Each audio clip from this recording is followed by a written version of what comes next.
Bàbá wa kẹ́pẹ́ Abdulrasheed kẹ́pẹ́ láyé. Bàbá wa kẹ́pẹ́ Abdulrasheed kẹ́pẹ́ láyé.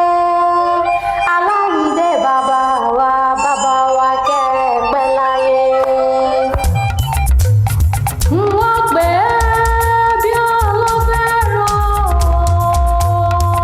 Wọ́n kí bàbá mi Abdulrasheed bóyá rí rẹ̀ á sì dìde. Abdulrasheed ọkùnrin gbọ̀ngbọ̀ràn tó fi gbogbo ara dá mi lárùn òun ni.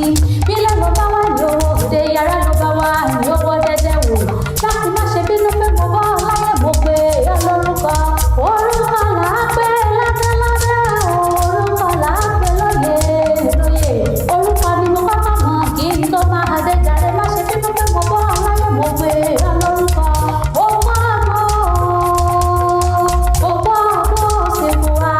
Àmọ́dún nínú owó nínú ọlá nínú ọmọ àìkú tí ṣe balẹ̀ ọ̀rọ̀ rẹpẹtẹ.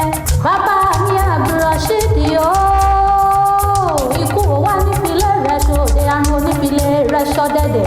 Bí ikú bá wá ń pa wọ́n ní rèwerèwe kó wá ní rí ọgbẹ́ ṣe ṣe onímọ̀ ọlọ́run ọba ò wá nípa ọlẹ́kùn. Ọmọ ìyá mi ò níyàwó ìkúnlẹ̀ ayé tó wá. Orí ọgbọ́n níyà orí jẹ́ òdàgbà kodò ògbó láyé kó wá fọwọ́ pawú kó o fèrè ìjòbì.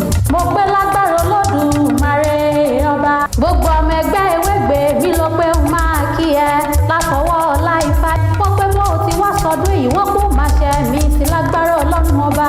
Ìwọ ò wá ní tètè kú torí mo ti rọ́jọ́ ọ̀la lójú ìwọ gangan.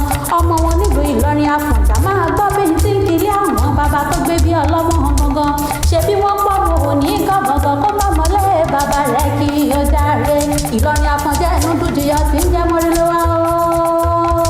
Ìlú tó fi tó yìí kò léegun ẹ̀sìn léegun.